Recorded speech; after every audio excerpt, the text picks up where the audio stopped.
Halo manusia, jumpa lagi dengan saya Aldi Dai di channel kesayangan kita Acem, Alur Cerita Film. Oke, kali ini Bang Aldi akan menceritakan sebuah film yang akan dibintangi sepupu saya, yaitu Kang Jet Li. Di mana film ini menceritakan kasus pembunuhan beruntun di Hong Kong yang dijuluki dengan The Smiling Mother.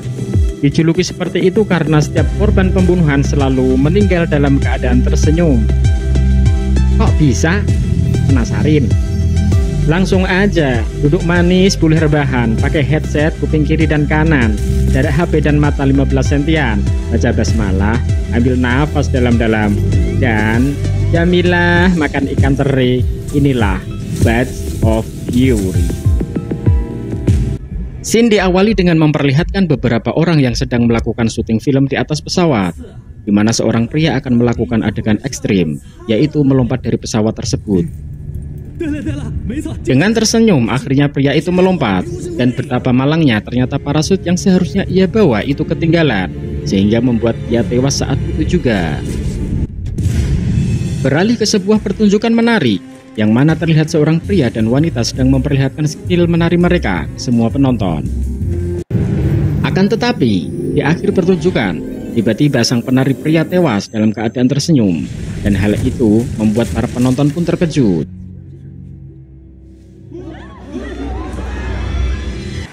Hal yang sama juga terjadi pada atlet lompat indah, di mana atlet tersebut tiba-tiba meninggal pada saat melompat dalam keadaan tersenyum.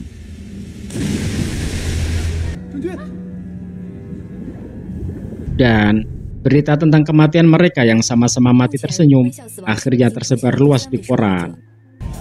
Scene kemudian memperlihatkan 3 orang polisi yang sedang bersiaga untuk menangkap penjual narkoboy di sebuah bar.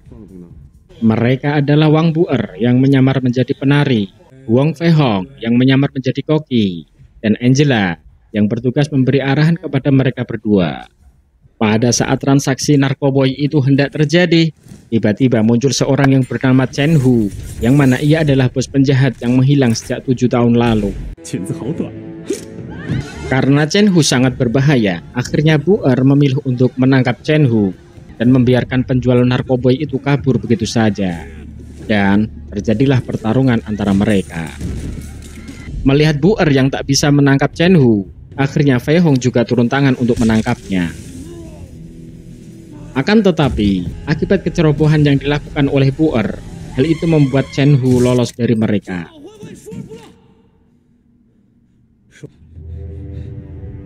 Dikarenakan operasi yang mereka lakukan semalam tidak mendapatkan hasil, akhirnya mereka bertiga dimarahi oleh atasannya, dan mereka harus membayar ganti rugi atas kerusakan yang telah mereka lakukan di bar itu.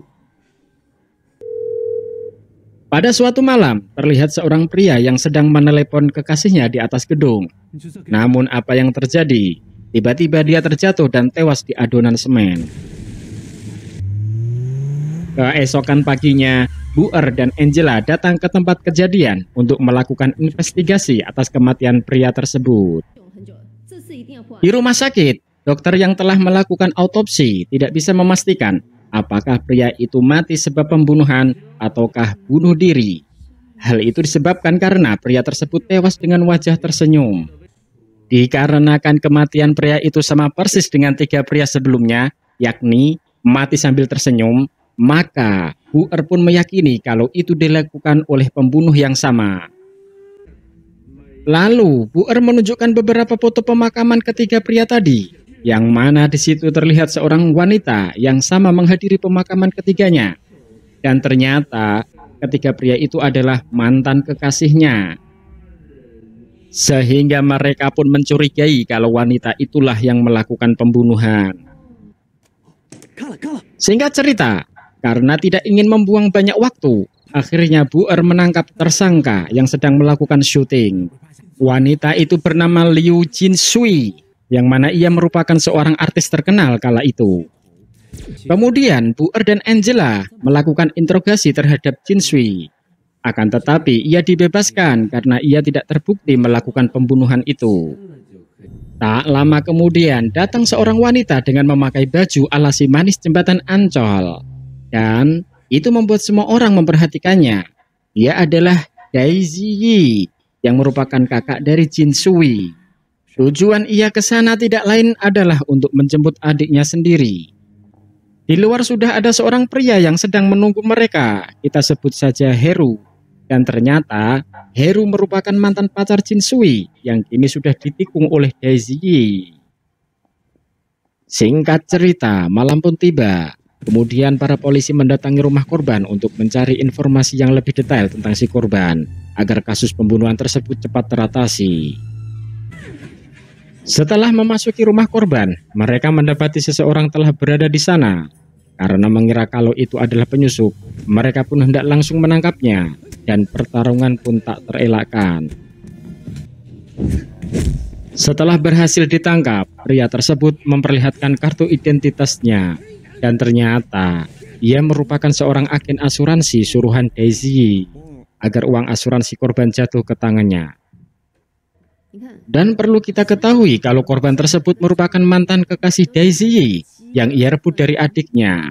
Sementara yang menjadi agen asuransi tersebut merupakan kekasihnya sekarang, yang tidak lain adalah Heru. Di tempat lain terlihat Jin Sui mendatangi pamannya, yaitu Liu Xing, yang berada di rumah sakit. Liu Xing memiliki seorang anak yang bernama Liu Jun yang selalu merawatnya di sana. Dan sudah diketahui pula bahwa Liu Xing sudah 3 tahun menderita penyakit lumpuh. Sepulang dari rumah sakit, Liu Jun mengajak Jin Sui pergi ke seorang peramal dengan tujuan untuk mencari tahu kenapa setiap laki-laki yang ingin menikahinya selalu mengalami kematian. Setelah Jin Sui mengatakan maksud dan tujuannya, peramal pun berkata kalau Jin Sui mengalami kutukan yang bernama bintang kesendirian. Itu artinya ia tidak akan mendapatkan pasangan selamanya, dan kutukan tersebut hanya bisa dilakukan oleh seorang wanita. Mendengar hal itu, Liu Jun langsung menuju ke rumah Daisy dan menuduhnya sebagai pelaku yang telah mengirim kutukan tersebut kepada Jin Sui. Karena selama ini Daisy yang selalu merebut pacar milik Jin Sui. Akan tetapi Daisy mengelak dan tidak membenarkan perkataan Liu Jun. Setelah itu, Jin Sui pergi ke kantornya. Di sana ia dihampiri oleh Heru yang merupakan mantan pacarnya. Kemudian Heru memaksa Jin Sui agar diberikan kesempatan untuk menjadi kekasihnya lagi. Dan Heru pun langsung mengajak Jin Sui untuk menikah dengannya.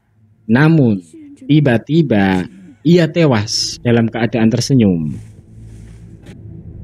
Polisi yang mengetahui hal itu langsung memeriksa jasad Heru, dan betapa terkejutnya setelah Wang Boer menemukan sebuah jarum yang menancap di ketiak Heru. Itu artinya ada seseorang yang memang sengaja membunuhnya, dan si pembunuh menancapkan jarum tersebut di sebuah titik syaraf yang bisa membuat korbannya mati dalam keadaan tersenyum. Kemudian para polisi tersebut berdiskusi untuk mencari tahu siapa pembunuhnya. Dan setelah itu, mereka sepakat untuk menjadikan Daisy sebagai tersangka dengan alasan Daisy merupakan mantan kekasihnya. Tanpa membuang banyak waktu, Wang Boer langsung mendatangi Daisy yang sedang menawarkan asuransi kepada bapak-bapak di sebuah warung. Saat Wang Boer akan menangkap Daisy, bapak-bapak tersebut melindunginya, sehingga terjadilah perkelahian antara mereka. Dan dengan sangat mudah Wang Boer berhasil mengalahkan mereka.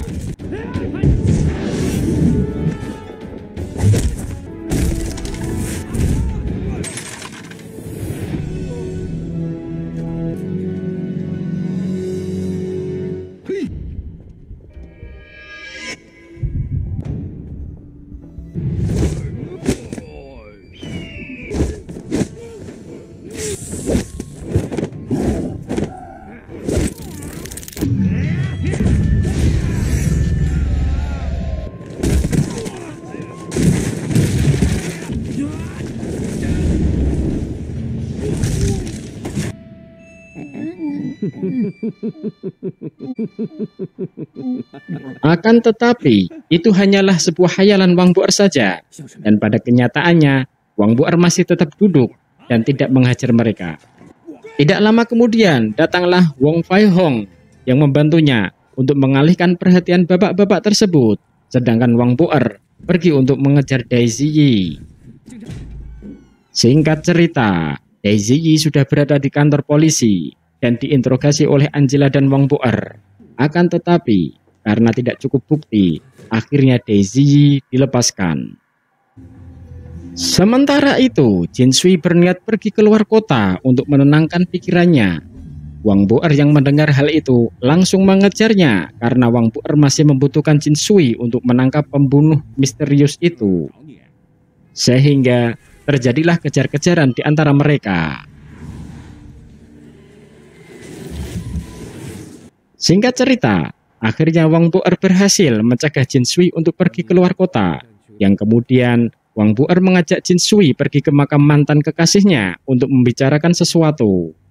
Dan ternyata Wang Bu'er mempunyai ide cemerlang untuk mencari tahu si pembunuh, yaitu dengan cara ia akan berpura-pura menjadi kekasih Jin Shui, dan hal itu akan membuat si pembunuh tersebut mengincarnya. Setelah memikirkan tawaran Wang Bu'er, akhirnya Jin Shui pun setuju, dan mereka mulai melancarkan aksinya untuk memancing si pembunuh dengan melakukan foto prewed. Akan tetapi Wang Bu'er dibuat terkejut setelah melihat kalung yang dipakai Jin Shui, yang katanya itu adalah kalung pemberian almarhum ayahnya. Karena penasaran, akhirnya Wang Bu'er meminjam kalung tersebut dan memberikannya kepada rekannya, yang ternyata kalung itu merupakan kalung yang dicuri dari Museum New York tahun 2002 silam, sehingga bisa diketahui kalau ayah Jin Shui adalah seorang pencuri legendaris. Kemudian pada saat Wang Bu'er berada di parkiran, tiba-tiba ada seorang yang meniupkan sebuah jarum ke arahnya. Beruntung, jarum tersebut tidak mengenainya. Wang Bu'er yang mengetahui hal itu langsung menghajar orang itu dan langsung menangkapnya. Orang tersebut ternyata Liu Jun, yakni sepupu dari Jin Shui, sehingga terkuaklah fakta tentang seseorang yang telah membunuh semua kekasih Jin Shui. Xin kemudian memperlihatkan Jin Shui yang sedang menjenguk pamannya di rumah sakit. Kemudian ia menceritakan kalau dirinya akan menikah dengan Wang Bu'er. Tidak lama setelahnya, datanglah Wang Bu'er yang langsung mengungkapkan semua kejahatan yang sudah dilakukan oleh Liu Xing. Dan kita akan dibuat terkejut setelah mengetahui kalau Liu Xing lah yang telah membunuh semua kekasih Jin Shui.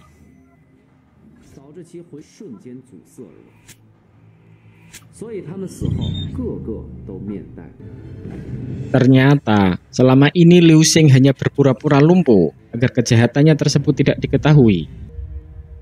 Liu Xing yang kedoknya sudah terbongkar akhirnya memutuskan untuk bangkit dan menghajar Wang Bu'er.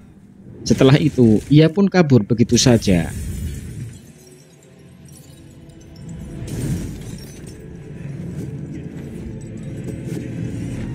Kemudian datang Wang Feihong yang langsung mengejarnya dan terjadilah final battle di antara mereka.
Kemudian di kantor polisi terlihat atasan polisi yang sedang menjelaskan alasan Liu Xing membunuh semua kekasih Jin Shui, yang tidak lain adalah untuk merebut harta warisan ayahnya.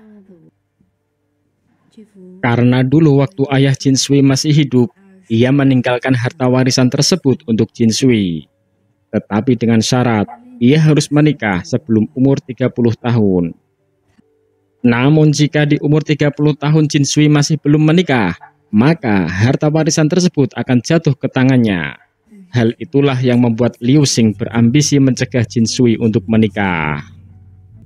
Xin kemudian memperlihatkan Jin Shui yang menjenguk pamannya di penjara, dan ia berkata bahwa nanti setelah pamannya itu bebas, ia akan terus merawatnya seperti dulu.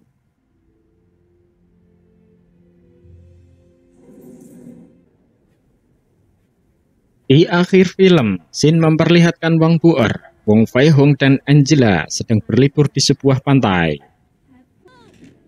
Tiba-tiba ada wanita cantik yang melambaikan tangannya pada Fei Hong, yang ternyata ia adalah istrinya.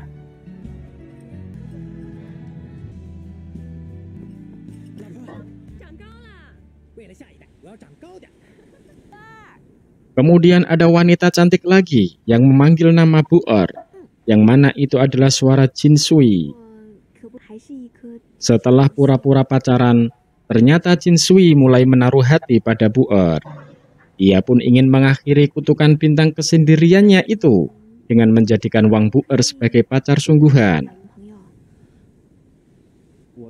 Akan tetapi, Wang Buer ternyata sudah meletakkan cintanya pada wanita lain, yang mana ucapannya itu membuat Angela yang ada di sisinya kegeeran.